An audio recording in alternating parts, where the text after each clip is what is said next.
Sir, this is the real significance of this legislation.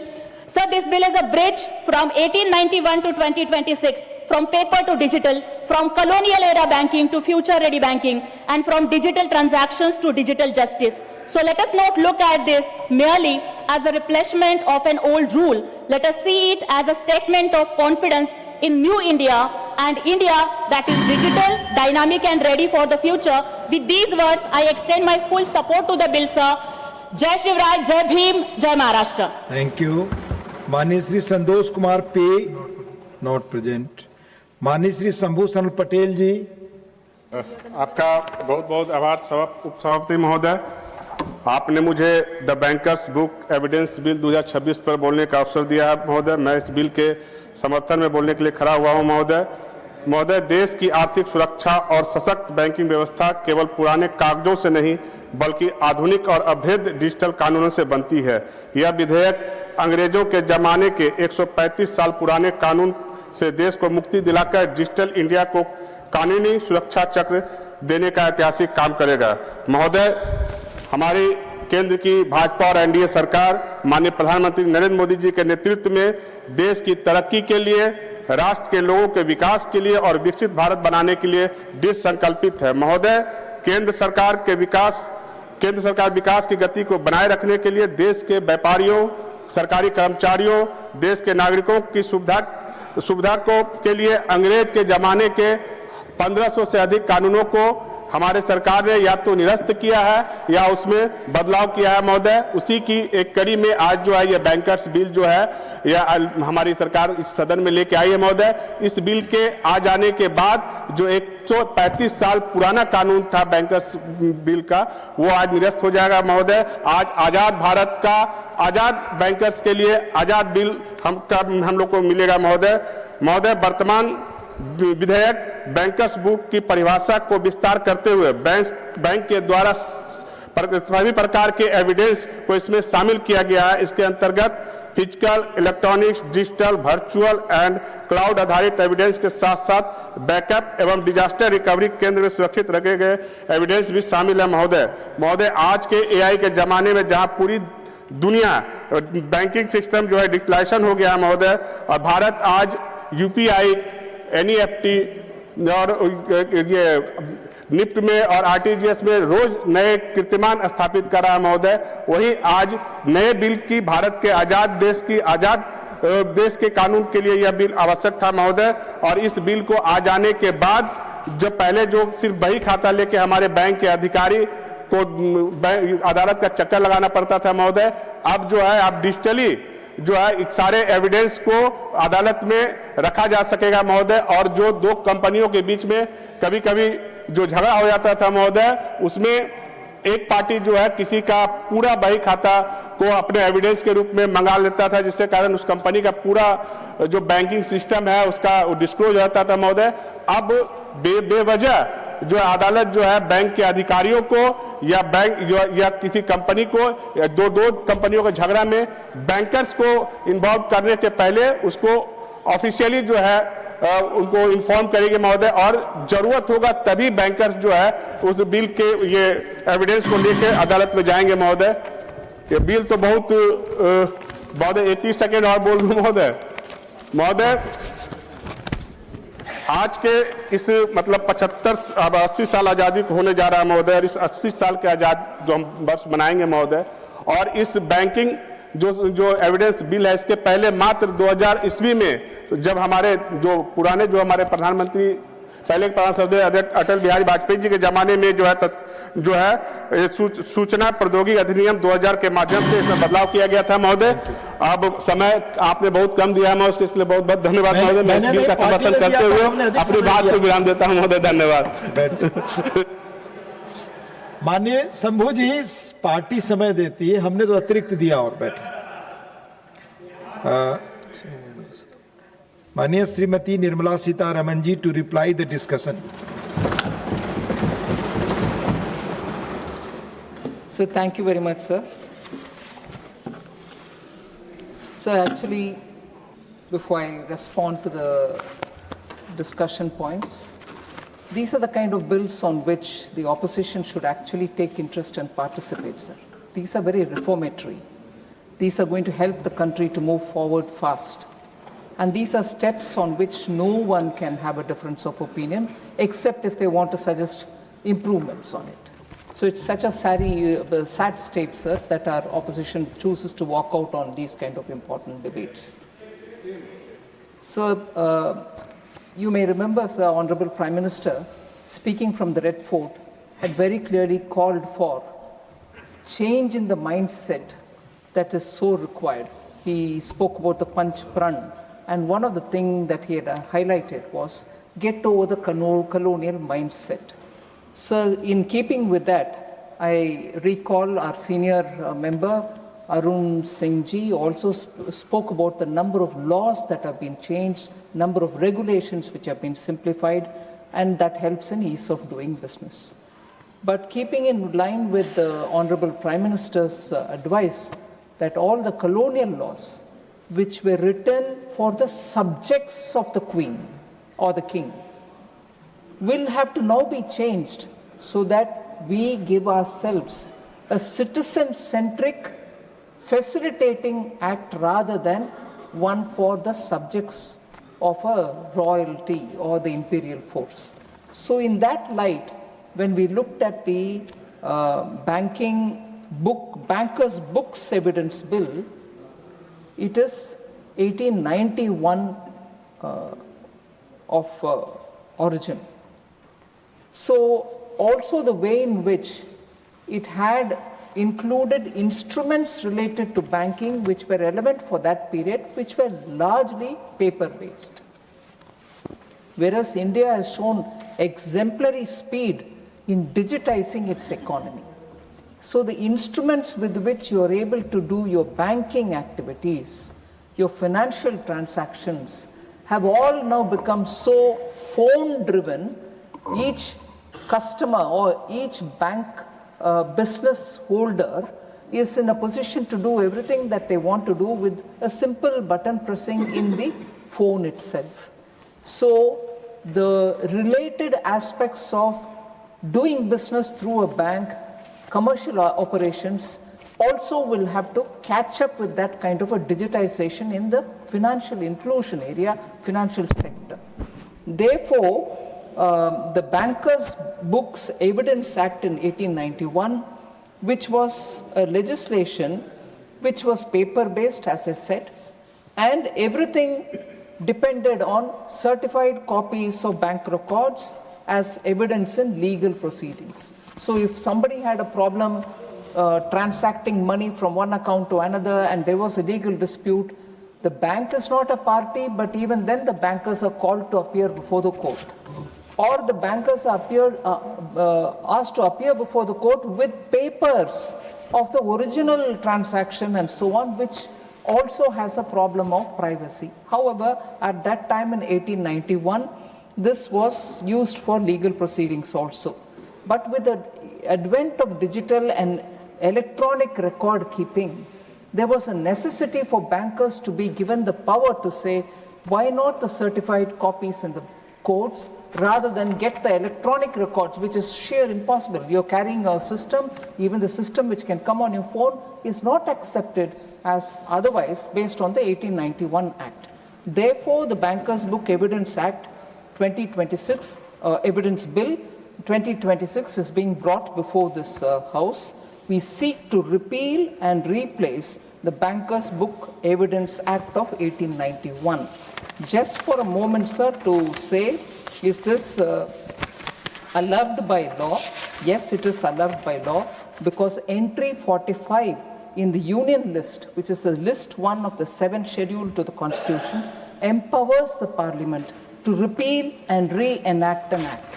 We are invoking that and repealing the 1891 Act and bringing in the Bankers' Evidence Bill, Bankers' Books Evidence Bill of 2026, which will replace the repealed 1891 Act. So the bill, among various other things that it wants to do, provides for provides for a technology-neutral legal framework for bankers' books. It recognizes electronic and digital banking records It standardizes the certification process, facilitates the admissibility of electronic banking records. It permits authentication through manual, digital, and electronic signatures. It also, therefore, strengthens the statutory protection available to the bank officers where the bank is not a party to the proceedings by requiring the court to record the existence of a special clause, which is the feature in this new one. It suggests to the court to record the existence of a special clause before summoning them or invoke a cause which is specialized for summoning them, empowers the central government to extend the applicability of the Act to specified financial sector entities and also aligns the law with the contemporary banking practices.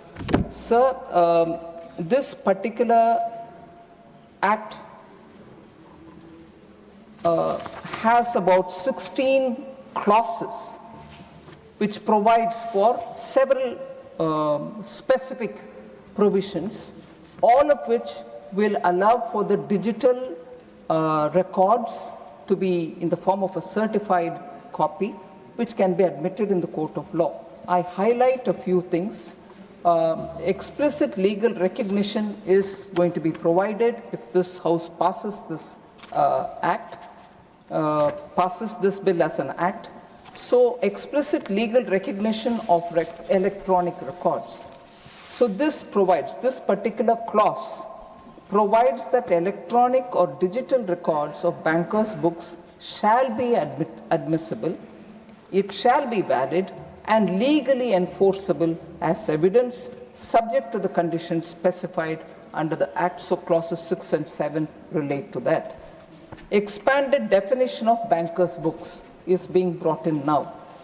It expands the definition of bankers' books to include records maintained in written or physical form or stored in electronic or digital form or otherwise, either on-site or at off-site or virtual or cloud location, including backup or disaster recovery site.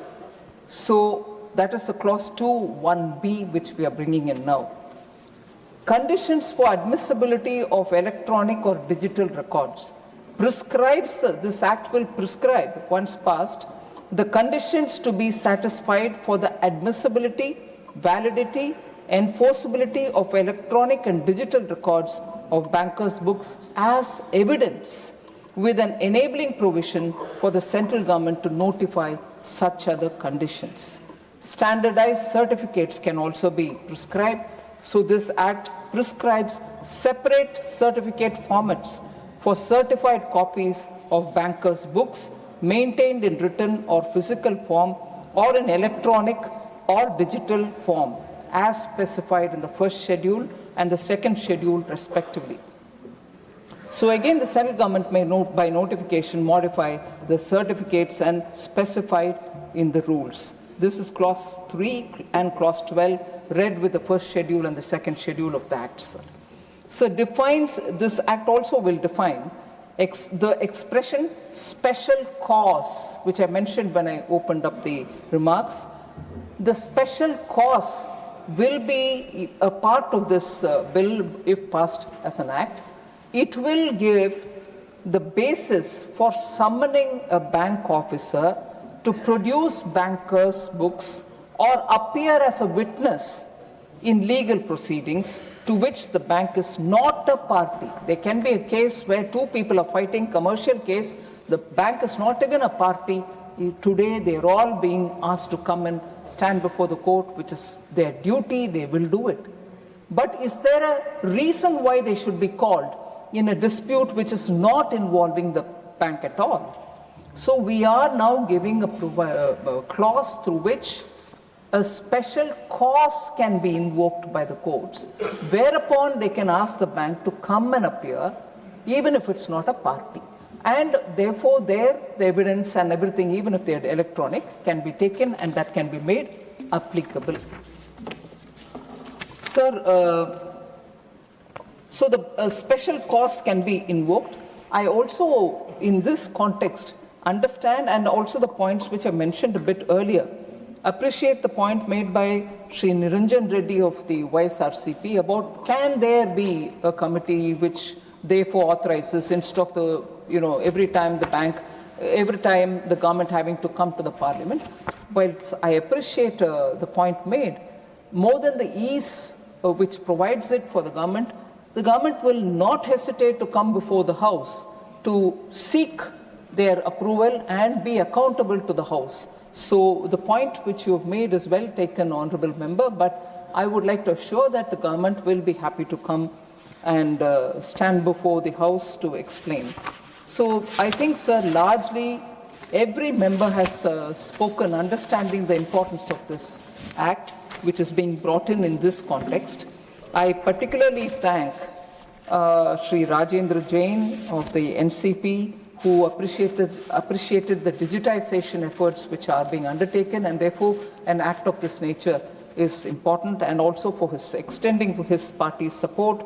Similarly, Sri Vaddiraju Garu from the BRS for supporting this bill. I also thank DMDK's member Sudesh, also extending the support, and Shiv Sena's Jyoti Vagmareji for also extending her support for this bill.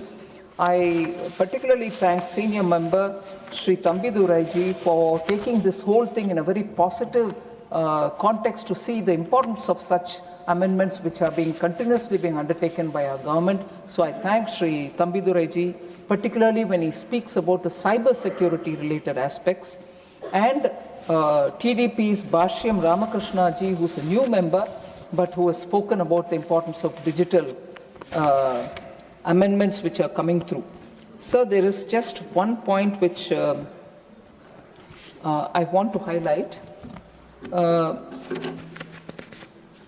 Member Dhanapal of AIADMK seeks clarification on clause 4 to extend the provision to other financial sector entities.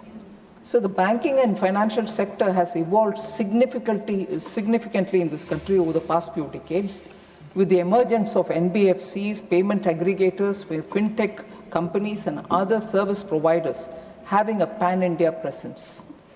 These entities perform an important role, sir, in fulfilling the banking and financial needs of the common people.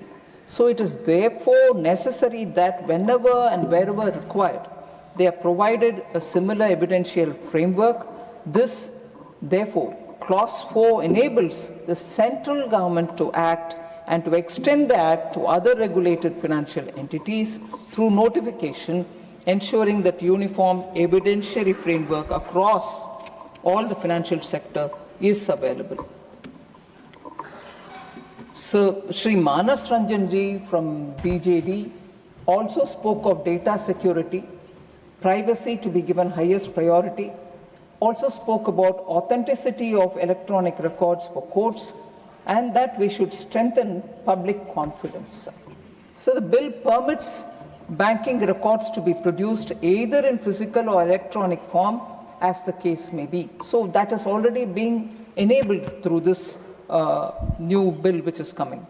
The bill actually strengthens public confidence by providing a clear, secure and transparent legal framework for the use of banking records in legal proceedings, while fully safeguarding the privacy and the confidentiality of customers.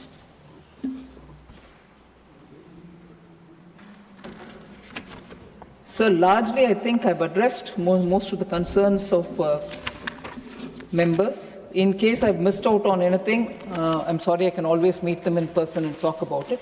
So I'm grateful that you've given me an opportunity to reply for the debate. Honorable members, the question is that the Bankers Books Evidence Bill 2026 as passed by Lok Sabha be taken into consideration. Those in favor will please say aye. Aye. Those against will please say no. I think the ayes have it, the ayes have it, the ayes have it. The motion is adopted. We shall now take up clause by clause consideration of the bill. Clause 2 stands part of the bill. Those in favor will please say aye. Aye. Those against will please say no. I think the ayes have it, the ayes have it, the ayes have it. Clause 2 is adopted. Clause 3 stands part of the bill. There is one amendment. Number 6 by Dr. V. Shivadasan. Dr. V. Shivadasan, not present. I shall now put clause 3 to vote. Those in favor will please say aye. Those against will please say no. I think the ayes have it, the ayes have it, the ayes have it. Clause 3 is adopted. Clause 4 stands part of the bill. There are two amendments. Number 1 by Dr. John Britas. Are you moving the amendment? No, sir. Moving? Not moving. I understand that, yeah. Not moving. Dr. V. Sivadasan, number 7 by Dr. V. Sivadasan, not present. Amendments, not moved. I shall now put clause 4 to vote. Those in favor will please say aye. Those against will please say no. I think the ayes have it, the ayes have it, the ayes have it. Clause 4 is adopted. Clause 5 stands part of the bill. There is one amendment. Number 8 by Dr. V. Shivadasan, not present. I shall now put clause 5 to vote. Those in favor will please say aye. Those against will please say no. I think the ayes have it, the ayes have it, the ayes have it. Clause 5 is adopted. Clause 6 stands part of the bill. Those in favor will please say aye. Those against will please say no. I think the ayes have it, the ayes have it, the ayes have it. Clause 6 is adopted. Clause 7 stands part of the bill. There are two amendments. Number 2 by Sriman A. Rahim, not present. Number 9 by Dr. V. Shivadasan, not present.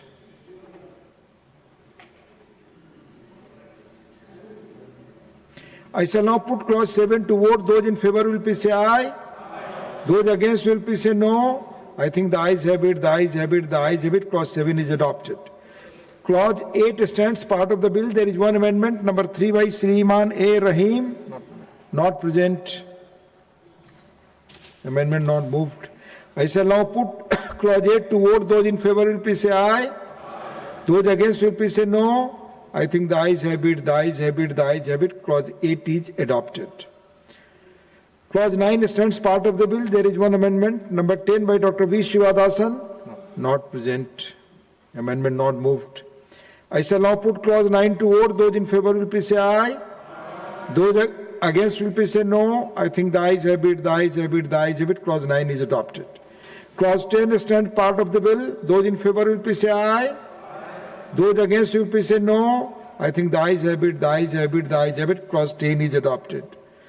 Clause 11 stands part of the bill. There is one amendment. Number 4 by Sriman A. Rahim, not present. Amendment not moved.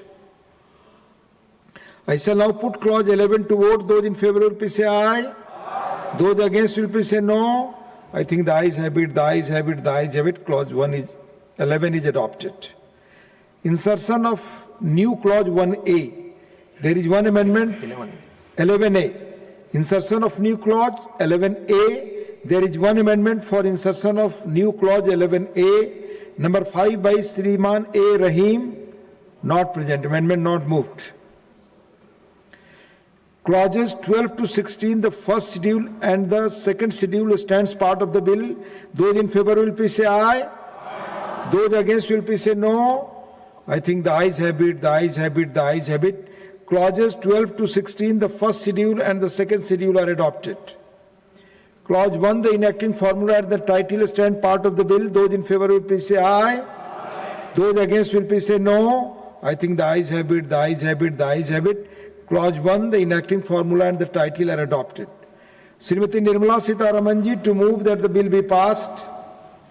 Sir, I rise to move that the bill be passed. Motion moved that the bill be passed. The question is that the bill be passed.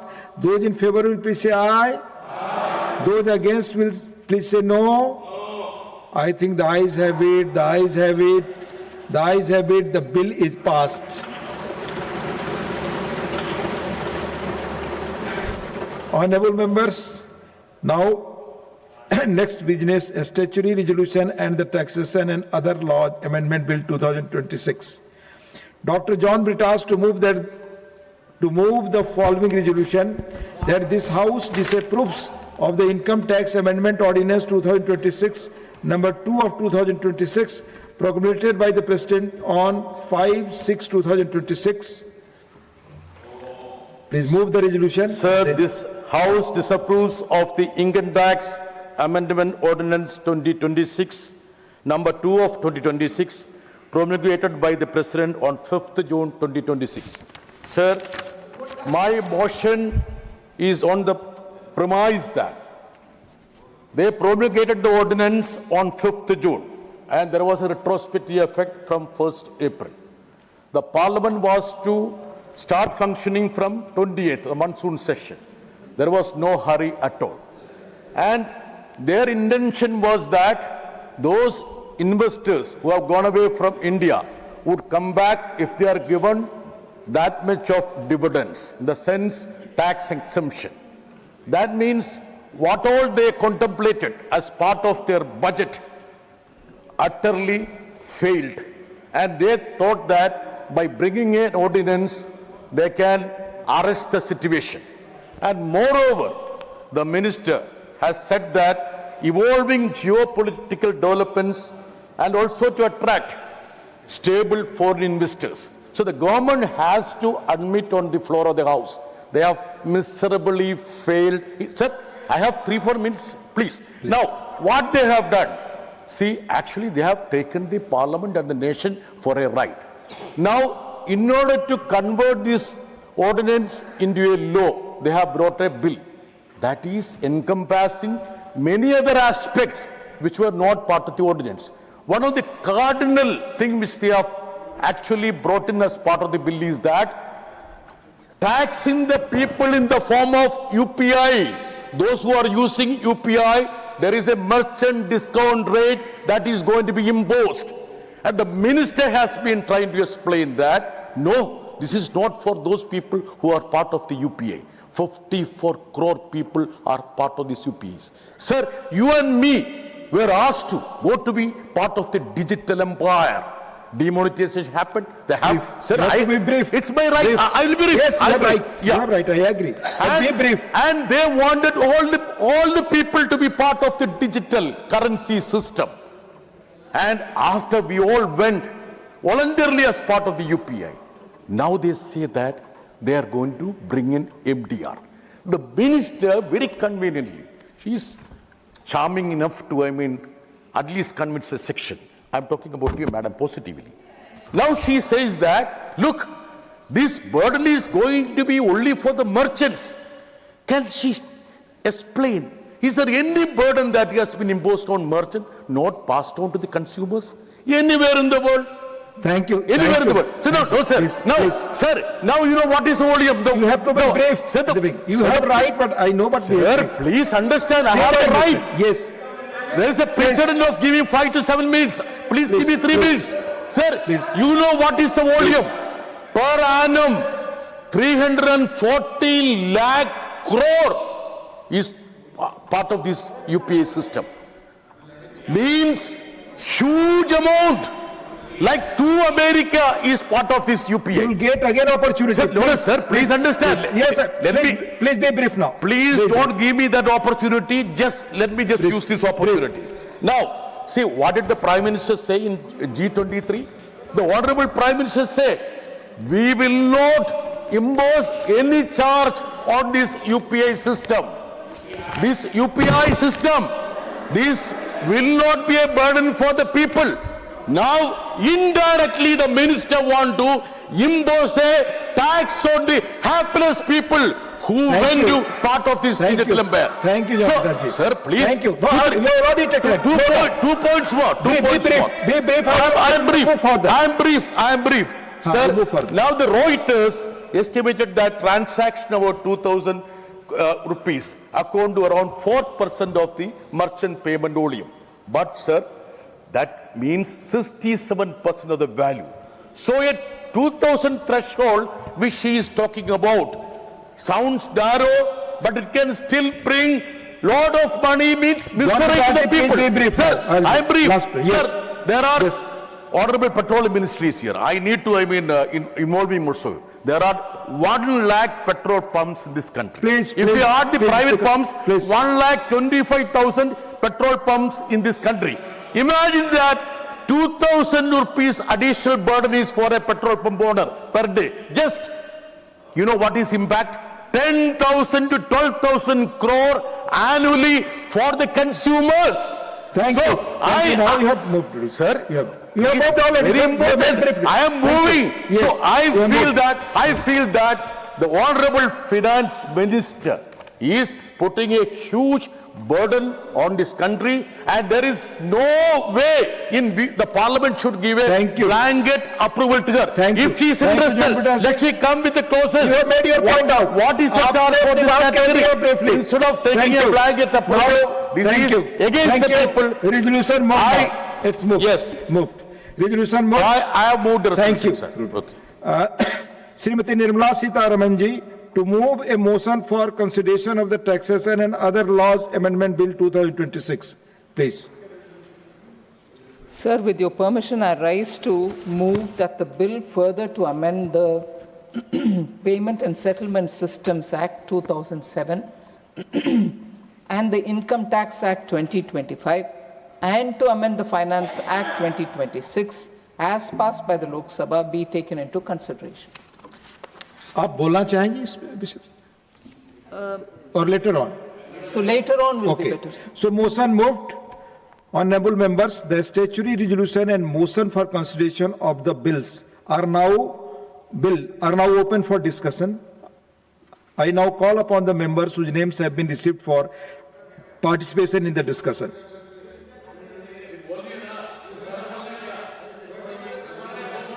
Please, no cross talking. John Pataji, please. Mani Shriman Samirul Islam. No cross talking. Talk. Shriman Samirul Islam, not Shriman Tarun Chug. Shriman Tarun Chug. Shriman Tarun Chug.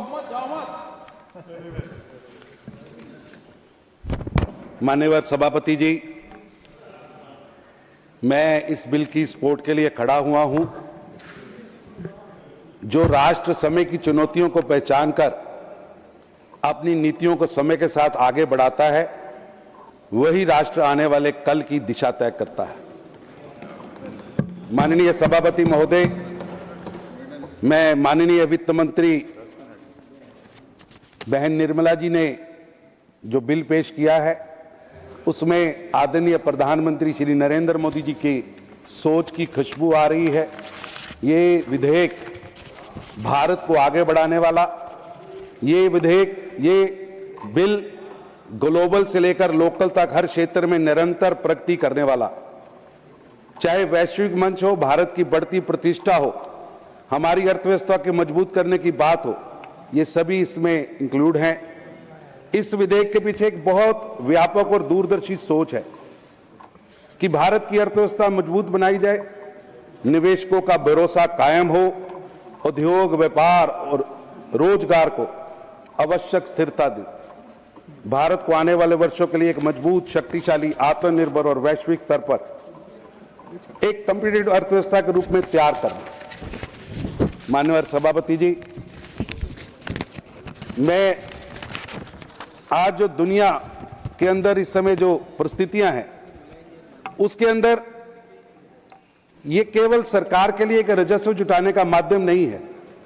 इसे अर्थव्यवस्था के महत्वपूर्ण क्षेत्रों को स्थिरता और आवश्यक समर्थन भी देना होगा।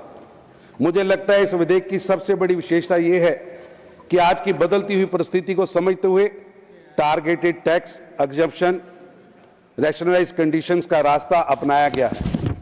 माननीय सभापति जी, ये वह सोच है जिसे हम पिछले कई वर्षों से माननीय प्रधानमंत्री श्री नरेंद्र मोदी जी के नेतृत्व में देश की आर्थिक नीतियों में लगातार देखते आ रहे हैं, और जिसका परिणाम है कि आज भारत 7.8% की विकास दर से आगे बढ़ रहा है, और आज मेरा भारत दुनिया की सबसे तेजी से बढ़ने वाली अर्थव्यवस्था बना है।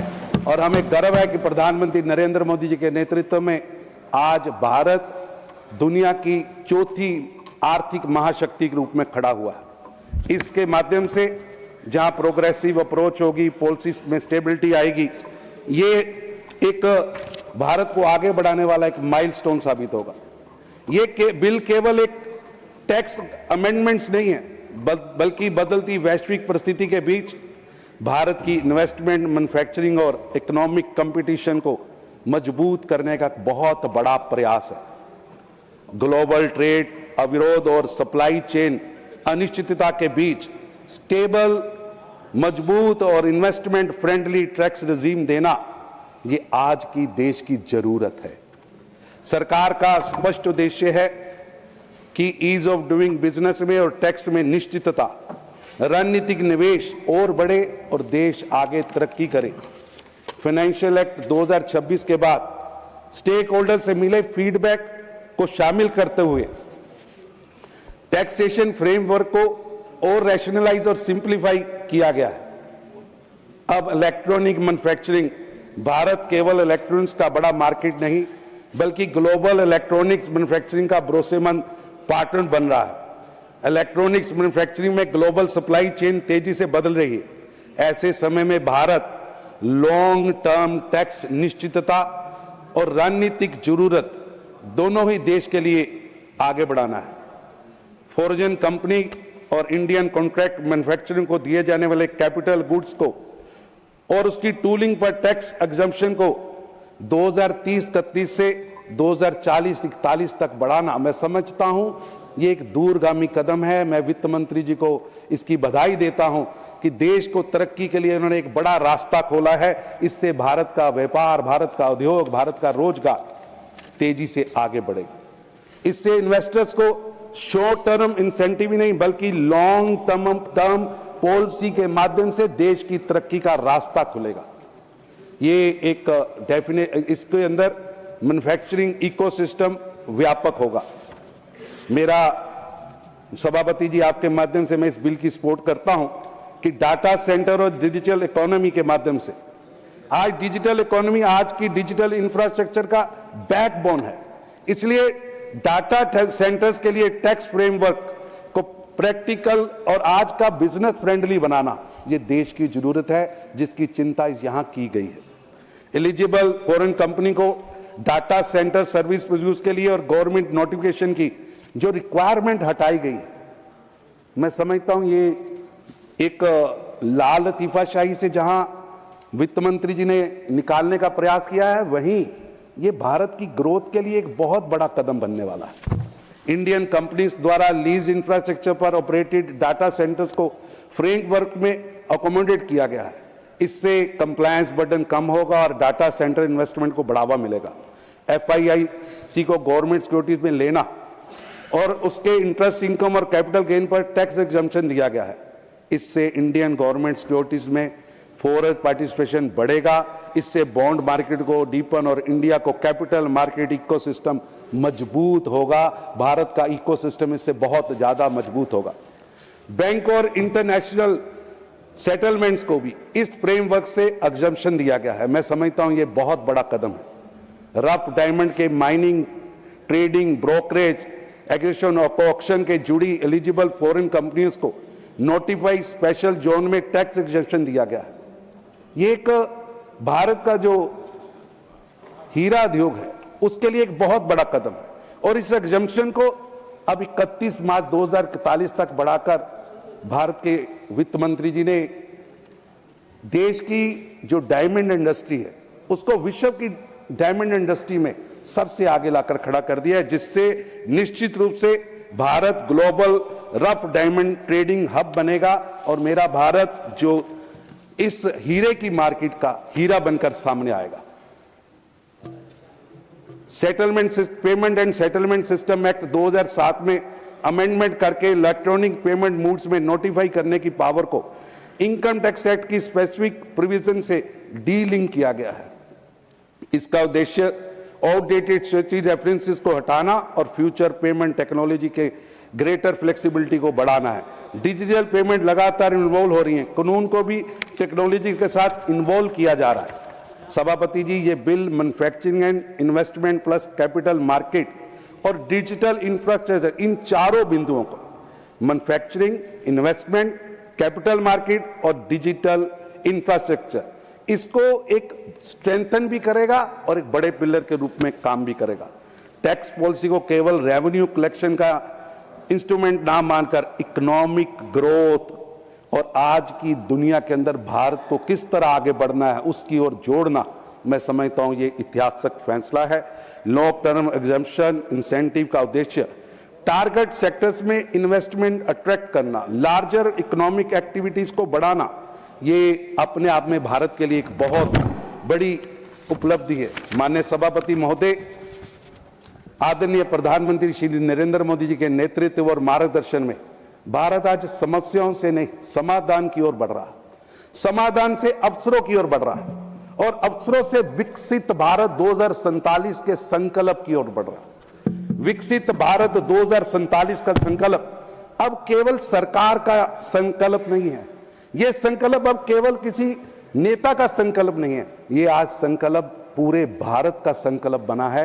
आज 140 करोड़ भारतीय विकसित भारत 2047 के लिए लगातार प्रयास कर रहे हैं और हर देश का युवा उस 2047 के विकसित भारत के प्रधानमंत्री के विजन को अपना विजन मानकर कदम दर कदम आगे बढ़ रहा है। मुझे पूरा विश्वास है जब 140 करोड़ भारतीय एक संकल्प को लेकर आगे बढ़ रहे हैं तो कोई भी चुनौती हमें विकसित भारत बनने से रोक नहीं सकती। विकसित भारत 2047 केवल लक्ष्य नहीं बल्कि आने वाली पीढ़ियों के लिए भारत के उज्जवल भविष्य के लिए प्रधानमंत्री श्री नरेंद्र मोदी जी द्वारा रखी गई एक आधारशिला है। भारत अब केवल भविष्य का इंतजार करने वाला देश नहीं है, भारत अपने भविष्य का निर्माण करने वाला देश है। और जब लक्ष्य विकसित भारत का है तो हर सुधार राष्ट्र निर्माण की दिशा में एक बड़ा कदम बन जाता है। कराधान व अन्य विधियां संशोधन 2026 भी इसी व्यापक राष्ट्र निर्माण की यात्रा में एक महत्वपूर्ण कड़ी है। इसलिए मैं इस विधेयक का पूर्ण समर्थन करता हूं और माननीय वित्त मंत्री बहन निर्मला जी को इस दूरदर्शी पहल के लिए हार्दिक बधाई देता हूं। उनके इस प्रयास में प्रधानमंत्री नरेंद्र मोदी जी के विकसित भारत 2047 के संकल्प का पूरा होने का एक माइलस्टोन के रूप में देखता हूं, मैं इसका समर्थन करता हूं। धन्यवाद। बहुत धन्यवाद। नेक्स्ट स्पीकर माननीय सदस्य Shri P Wilson, 5 minutes. Thank you, Chairman, sir. This Taxation and Other Laws Amendment Bill 2026 seeks to amend 3 acts: Amendment to Payment and Settlement Act 2007, Amendment to Income Tax Act 2005. Sir, shall I wait, sir? Honorable Finance Minister. Sir, I'll wait for Honorable Finance Minister, sir. नहीं, आप बोलिए ना। Honorable Finance Minister is not माननीय here. वित्त राज्य मंत्री जी बैठे हैं। Yes. नहीं, माननीय राज्य मंत्री जी Yes. मौजूद हैं। Yes. Madam, I can see you. I can see you. Yes. Amendment to Income Tax Act 2025, and the last one is Amendment to Finance Act 2026. Honorable Vice Chairman, sir, certain provisions are going to really affect the poor people, middle class people, and the common man. The power which the Union government wants to bring by virtue of this amendment under Section 10A of the Payment and Settlement Act 2007 is, it is going to completely collapse the digital payment structure which the country adopted recently. We are making payments through UPI, through GPay, through Paytm. In fact, in all shops like vegetable shops, tea shops, the flower vendor, now they have been adopted to this payment methodology, that is UPI. The government has been spending years together telling the people of India that you should go digital, use your phone, use UPI, do not carry cash. And India has moved towards the digital economy. In fact, even in Parliament canteen, when we go and have a cup of coffee, which they charge only for 10 rupees, I make payments only through UPI. Whereas my friends will be having more than 500 or 600 rupees, they may give it. But what I'm saying is, this type of payment, people have adopted to this type of payment. Now, the vegetable, as I said, the vegetable vendors accepted UPI, tea shop accepts UPI, small hotels accepts UPI, auto driver accepts UPI, and now all of a sudden, when UPI has become a part of Indians, you bring this amendment and now you are going to levy tax for the usage of UPI. Now, what will be the tax which you are going to levy? We do not know. Honorable Finance Minister has to tell this August House that this provision is not going to be used against the common man, the poor man, who is going to use it for a small amounts, this payment of electronic methods, and they should not be unnecessarily charged through this payment. Tomorrow what will happen? All along you brought them through this payment digital methods. Now we are reversing back to the cash methods. They will avoid this digital payments. So therefore, Honorable Finance Minister who has come to this house has to tell that how far they are going to use it against the common man. The next one, no doubt we are not going to oppose against the foreign contribution or foreign investment in India. But the Honorable Finance Minister has to say that how far this foreign investment which you are going to give an exemption to the tax, how it will create jobs to the persons in India, how far they are going to make a value additions, and how far the public money which is going to be given as an exemption is going to be benefited for the people of this country. So to that extent, and how far it will affect the employment also in our country, to that extent the Honorable Finance Minister has to tell us. Now the Honorable Finance Minister has come here. I would only say that Tamil Nadu is contributing about 9% to the national GDP. So our population accounts for about 6% of total population. In fact, for every investment of 1 rupee, we are getting only 26 paise. But what is the problem today Tamil Nadu is facing? Sir, the Karnataka government is going to construct a Meghalaya dam. Sir, in fact, the then Chief Minister, Mr. M.K. Stalin, he wrote a letter on 4th of March 2026 requesting Karnataka government that not to construct the Meghalaya dam and ask for, I'll finish it, sir, I'll finish it. I'm coming in the point of tax only, sir. 30 minutes. Sir, I will conclude, sir, with respect to the tax. Sir, he has written letter and he has asked for a constitution of a tribunal. Sir, till today, the tribunal has not been constituted.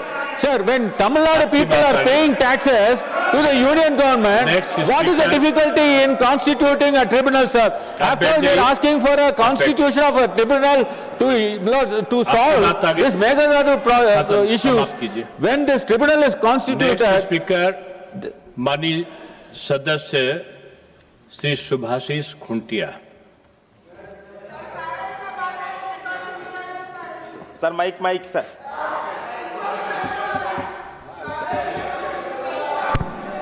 Jai Jagannath. Thank you, Vice Chairman, sir, for giving me the opportunity to speak on the Taxation and Other Laws Amendment Bill 2026. Sir, सरकार ने geopolitical developments और economic uncertainty को ordinance का आधार बताया, लेकिन इसी bill में foreign institutional investors, diamond और इलेक्ट्रॉनिक सेक्टर के लिए 2040 और 41 तक के लॉन्ग टर्म टैक्स बेनिफिट्स दिए गए हैं। यदि आवश्यकता तत्काल थी तो लाभ इतने लॉन्ग टर्म क्यों?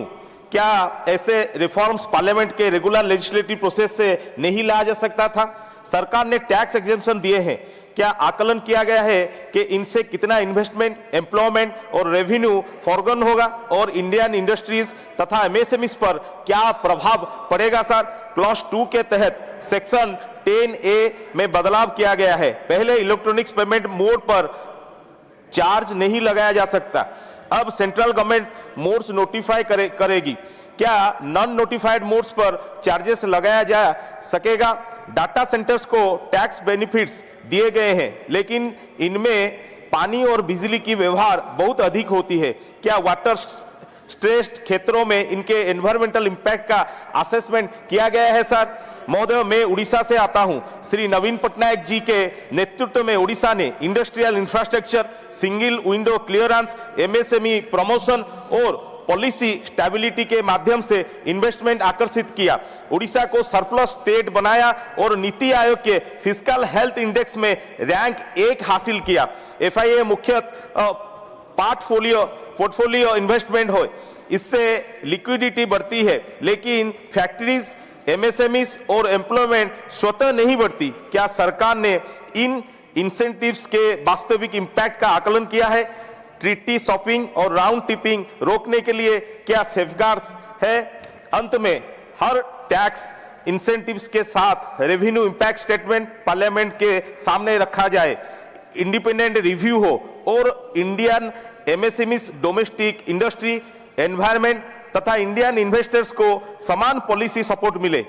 टैक्स कंसेशन का उद्देश्य केवल फॉरेन कैपिटल लाना नहीं, बल्कि इंडियन इंडस्ट्री और हमारा युवाओं के लिए रोजगार को भी मजबूत करना चाहिए सर।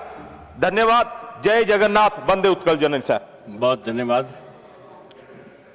नेक्स्ट स्पीकर माननीय सदस्य Shri S Niranjan Reddy, 2 minutes. Thank you, sir.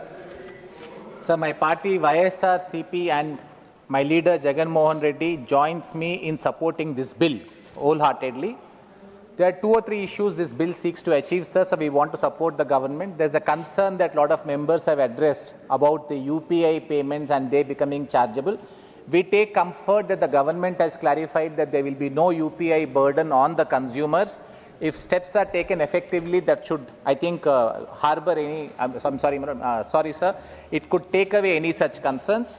Sir, I compliment the government that they are having a long-term manufacturing policy with regard to providing that for 40 years they will be having a particular mechanism in place.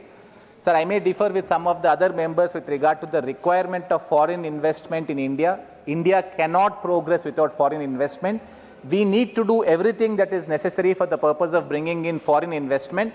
I would therefore urge the government to take further steps, sir, for the purpose of ensuring that any obstacles are removed, because as and when the foreign investors would again start looking at India more positively and aggressively, we should have the rails for ensuring that these investments come in seamlessly. Thank you, sir.